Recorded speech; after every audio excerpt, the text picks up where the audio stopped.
اب ایک دوسری بات، وہ آج کل کا بڑا مسئلہ ہے، اس پر بھی چند باتیں عرض کر دیتے ہیں۔ اخبار میں، الیکٹرانک میڈیا میں، سوشل میڈیا پر ایک بات بہت گشت کر رہی ہے کہ سرکار یونیفارم سول کوڈ کی بات کر رہی ہے۔ یونیفارم سول کوڈ یہ کیا چیز ہے بھائی؟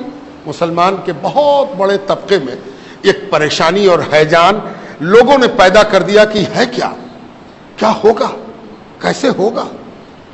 تو پہلے تو یہ سمجھنا چاہیے کہ جو لوگ یہ سب کام آج کل کر رہے ہیں وہ اپنے دیش کے لیے بہت ایماندار نہیں ہیں۔ بڑی ایمانداری اور سچائی کے ساتھ یہ کام نہیں ہو رہا ہے۔ آج کل جو بھی کام دیش میں کیا جاتا ہے وہ صرف اور صرف راجنیتک لابھ لینے کے لیے کیا جاتا ہے، سیاسی فائدہ۔ کیسے ہم کسی کام سے سیاسی فائدہ اٹھا سکیں، یہ پہلا مقصود ہوتا ہے۔ دکھایا جاتا ہے کہ ہم عوام کے بھلے کے لیے کر رہے ہیں، لیکن یہ سیکنڈری بات ہوتی ہے۔ کیوں ہم ایسا کہہ رہے ہیں یہ بھی جان لیجیے۔ کوئی یہ کہے کہ یونیفارم سول کوڈ کے مطلب یہ ہے کہ ہندوستان میں رہنے والے سب لوگوں کے لیے قانون ایک ہوگا، تو مجھے تو بڑی ہنسی آتی ہے کہ کیا آج دو ہے؟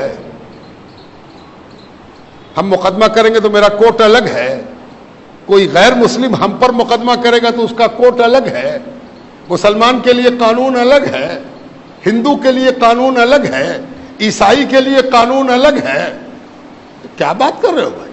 تھانہ ایک، پولیس ایک، منصف ایک، مجسٹریٹ ایک، سول کورٹ ایک، ہائی کورٹ ایک، سپریم کورٹ ایک، قانون تو سب ایک ہے، راشن کارڈ سب کا ایک ہے۔ ہم اگر جا کے لائن لگاویں اپنے کنٹرول میں تو کیا مسلمان دیکھ کے کارڈ دوسرا بنے گا؟ ٹیکہ پڑا ابھی کووڈ-19 کا، کووڈ-19 کے نتیجے میں لوگ مرے تو دھرم دیکھ کے نہ کوئی مرا اور دھرم دیکھ کے نہ اس کو ٹیکہ پڑا۔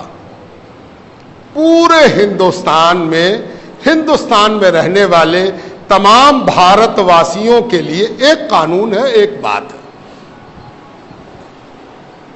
لیکن ایک بات یاد رکھیے، آپ تو سب مسلمان ہیں، کوئی آپ کے گھر پر گیا تھا کہ سب لوگ گول ٹوپی پہن کے آئی ہو، ہے نا؟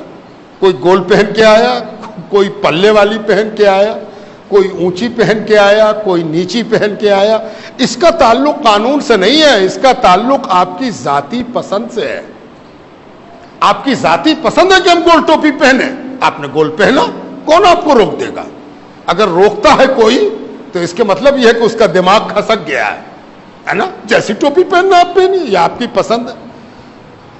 یہ ہنگامہ مچا دینا کہ یونیفارم سول کوڈ یہ ایسا ہے کہ سب کو ایک کر دیا جائے گا، یہ دراصل دو مقصد سے کیا گیا۔ اس مقصد کو جان لیجیے۔ پہلا مقصد یہ ہے کہ آپ بے چین ہو جائیے، گھبرا جائیے، کیا ہوگا، کیسے ہوگا، کیا کریں بھائی، بولو جلدی سے ہم کیا کریں۔ تو کچھ لوگ لگ جائیں گے کہ ایسے موبائل پر میسج کرو، ایسے فلانا کرو، یہاں پر جمع ہو جاؤ، یہاں پر لیٹ جاؤ، یہاں پر کھڑے ہو جاؤ، یہاں پر یہ بولو۔ یہ سب پریشان کرنے کی ایک صورت ہے۔ دوسرا مقصد کیا ہے؟ کسی کو خوش کیا جائے کہ ان لوگوں کو بہت کچھ مل رہا تھا، ہم ہی ہیں جو ان کا کاٹ رہے ہیں، ہم ہی ہیں جو ان کو ہم بے چین کیے ہوئے ہیں، ان کو ہم پریشان کیے ہوئے ہیں، ان کو پریشان کرنے والے ہم ہی نہ ہیں۔ تو دوسرا آدمی اکٹھا ہو گیا، سارے لوگ گلوبلائز ہو گئے، پولرائز ہو گئے کہ ارے یہ تو بہت اچھا کر رہا، مسلمان لوگ کو بہت فائدہ تھا، بہت بینیفٹ تھا، ہے نا؟ اگر کوئی پوچھ دے کہ مسلمانوں کو کیا فائدہ تھا تو سب سے پہلی چیز یہ بتائی گئی کہ مسلمان 4 شادی کر سکتا تھا۔ 4 شادی، جانتے ہو مسلمان 4 شادی الاؤ ہے، اس کو 4 شادی کرے گا، ہے نا؟ یہ ایک ہوا بنائی گئی، یہ ایک ماحول بنایا گیا، ہے نا؟ اور اس ماحول میں کبھی بھی سچائی سے واسطہ نہیں پڑا کہ یہاں پر ہزاروں مسلمان جمع ہیں، ذرا پوچھ تو دیجئے کہ کتنے آدمی نے 4 شادی کیا ہے، کتنے نے 2 شادی کیا ہے۔ یہ جو پروپیگنڈا ہے، یہ جو کہا جائے کہ نیگیٹو ایٹیچیوڈ ہے مسلمانوں کے بارے میں، یہ فضول باتیں، یہ محمل باتیں، ان سب چیزوں کو اس طرح سے بڑھایا جا رہا، اور دونوں بڑھا رہے ہیں۔ قانون لانے والا کہہ رہا ہے کہ ہم 4 شادی تو کرے نہیں دیں گے، اور ادھر سے بھی ایک گروپ کھڑا ہوگا کہ نہیں کہے کرے دو گے ہم کو، یہ تو میرا حق ہے، ہم کر کے رہیں گے۔ آپ بڑے بیدار مغز، سمجھدار، جانکار لوگ ہیں، ہم آپ کو بڑی سنجیدگی کے ساتھ یہ باتیں سمجھا رہے ہیں۔ یہ ایک بات یاد رکھیے اور بات ختم، وقت نہیں ہے، وقت زیادہ ہوا چاہتا ہے، گرمی بھی شدید ہے، اللہ تعالیٰ مہربانی فرمائے۔ ایک چیز ہمیشہ یاد رکھیے کہ جب بھی کسی چیز پر آپ ریئیکٹ کرتے ہیں، رد عمل آپ کا آتا ہے، کسی عمل کے نتیجے میں آپ رد عمل کرتے ہیں، کسی ایکشن کے نتیجے میں آپ اپنا ایکشن دکھاتے ہیں، ہے نا؟ تو ہمیشہ اس بات کا خیال رکھیے کہ اس کے پروگرام کا حصہ مت بنیے، جو وہ چاہتا ہے وہ مقام مت کیجیے۔ اس نے کچھ سوچ کے ایکشن لیا ہے، اس نے کچھ سوچ کے ہی فتنہ چھوڑا ہے، اس نے کچھ سوچ کے فلیتا لگایا ہے۔ کہیں ایسا نہ ہو کہ وہ جو سوچ کے کام کیا ہے اسی کام میں ہم لگ جائیں اور وہ ہنس کے کہے ہم تو جانتے تھے کہ یہ ہوگا، ہے نا؟ ہم تو جانتے تھے کہ یہ ہوگا، سارا مسلمان پریشان ہے نا؟ لا کمیشن، کانسٹیٹیوشن، ہندوستان کا آئین کیا کہتا ہے؟ ہندوستان کے آئین کا ایک آرٹیکل ہے 44 آرٹیکل، وقت نہیں ورنہ میں تو تفصیل میں جا کے آپ کو سناتا اور سمجھاتا بات کو۔ 44 آرٹیکل میں ہمارے آئین میں، ہمارا سمویدھان، اس میں ایک بات کہی گئی ہے کہ اس ملک کے رہنے والوں کے لیے ایک جیسا قانون ہوگا، ایک جیسا قانون ہونا چاہیے۔ بڑی اچھی بات ہے، اس سے کون انکار کرتا ہے؟ مسئلہ بات سے پیدا نہیں ہوتا، بات کے انٹرپریٹیشن سے پیدا ہوتا ہے۔ کیسے ہم اس بات کو لیتے ہیں اور اس بات سے کیا سمجھتے ہیں، اس سے مسئلہ پیدا ہوتا ہے۔ اگر کوئی کہے کہ اس پورے ملک میں ایک طرح کا قانون ہو، کون سی بری بات ہے بھائی؟ بڑی اچھی بات ہے۔ کالا گورا، لمبا موٹا ناٹا، غریب امیر، پڑھا لکھا کم پڑھا لکھا، سب کے ساتھ ایک ٹریٹمنٹ ہونا چاہیے، ہو اچھی بات ہے، کون مخالف ہے؟ اب اس کو ہم 2 طرح سے سمجھاتے ہیں۔ ایک مثال یہ ہے کہ اس کو ایک آدمی کہے کہ بھائی سب کے لیے تو ایک قانون ہونا چاہیے، تو آپ ہی کالر والا کرتا پہنا، یہ بغیر کالر کا پہنے ہوئے، یہ نہیں ہوگا۔ یا تو سب آدمی کالر والا پہنے یا سب آدمی بغیر کالر کا پہنے۔ اگر یہ مقصد ہے تو قانون بنانے والے سمجھنے میں تم سب سے بڑے بے وقوف ہو۔ تم کو یہ بات ہی سمجھ میں نہیں آئی کہ قانون بنانے والا کیا کہہ رہا ہے، قانون بنانے والے نے کیا کہا یہ تم کو سمجھ ہی میں نہیں آیا۔ تم سب کا کپڑا ایک کرنا چاہتے ہو، ایک رنگ کا کپڑا پہناؤ گے، ایک رنگ کی قمیص پہناؤ گے، ایک رنگ کا پینٹ یا ہاف پینٹ پہناؤ گے، اسی کو یونیفارم سول کوڈ کہتے ہیں۔ اصل مقصود اس کا یہ ہے کہ اس ملک میں ہر آدمی آزاد ہوگا کہ وہ جو کپڑا پہنے اس میں کالر ہو کہ نہ ہو، بلو ہو کہ اجلا ہو کہ ہرا ہو کہ نیلا ہو کہ پیلا ہو۔ یہ یونیفارم سول کوڈ ہے۔ یونیفارم سول کوڈ کے مطلب یہ ہے کہ ہر ہندوستانی کو یہ حق حاصل ہے کہ وہ اپنی طبیعت کے مطابق کپڑا پہنے، اپنی طبیعت کے مطابق لباس اختیار کرے۔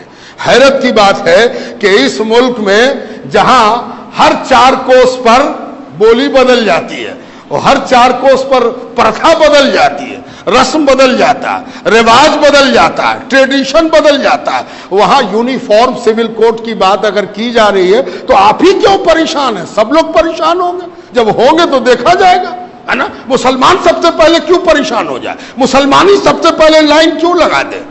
یہ بڑی غلطی ہے، بڑا قصور ہے جو آج ہماری سو کالڈ رہبری، سو کالڈ رہنمائی، so called leaders, Muslim leaders جو اپنے آپ کو مسلم لیڈر کہتے ہیں، وہ مسلمانوں کو جھونک رہے ہیں کہ سب سے پہلے تم کھڑے ہو جاؤ، جبکہ سب سے پہلے تو وہ کھڑا ہوگا جس کا ٹریڈیشن ہر تھوڑی دیر پر بدلتا رہتا ہے۔ یہاں کون ہے جو ایک طرح کا ہو؟ بہار میں چھٹ ہوتا ہے، بہار سے باہر چھٹ کرنے والا چھٹ نہیں کرتا، جو بہاری نہیں ہے وہ چھٹ جانتا بھی نہیں۔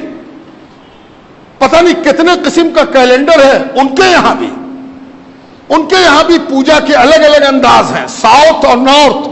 آپ دکشن میں چلے جائیے، دکشن کا کھانا پینا، پہننا اوڑھنا، بولنا چالنا، ہنسنا رونا سب الگ ہے۔ اتر آئیے سب الگ ہے۔ تو ان کو بھی تو فکر ہوگی، آپ ہی کیوں فکر مند ہو؟ آپ رکو، ٹھہرو، آپ بڑھنے دو دوسرے کو آگے، اور دوسرے لوگ آگے بڑھیں۔ آسام کا ٹریڈیشن الگ، گجرات کا ٹریڈیشن الگ، ایک داہنے ہاتھ میں ایک بائیں ہاتھ میں۔ تو پہلے، اور ایک بات اور ہے، کسی چیز پر ریئیکٹ کرنے کے لیے، رد عمل دینے کے لیے، کسی چیز پر تنقید کرنے کے لیے وہ چیز سامنے ہونی چاہیے۔ ابھی تو یہ بھی پتہ نہیں ہے کہ کامن سول کوڈ کا نیچر کیا ہوگا، کیسا قانون ہوگا۔ یہ بے مقصد کی بحث شروع کی گئی اور سارے طبقے کو پریشان حال بنا دیا گیا۔ اطمینان رہیے، مطمئن رہیے، اپنا ری ایکشن دینے میں جلد بازی مت کیجیے، اپنے آپ کو محفوظ رکھیے، گھبرائیے نہیں، ٹھہرے رہیے، کوئی ڈرنے اور گھبرانے کی بات نہیں ہے، اطمینان سے اپنے جگہ پر رہیے۔ وقت آئے گا، دیکھا جائے گا کہ کیا وہ کرتے ہیں، کیسے وہ کرتے ہیں۔ ان کے یہاں بھی بہت سے اختلافات ہیں، ان اختلافات کو وہ کیسے ایک کرتے ہیں اور سب مل کے کیسے پاٹ لیتے ہیں۔ جیسے آپ کے یہاں وراثت کا قانون ہے، ویسے ہی ان کے یہاں بھی وراثت کا قانون ہے، وہ بھی اپنی وراثت کے سلسلے میں اپنا قانون رکھتے ہیں۔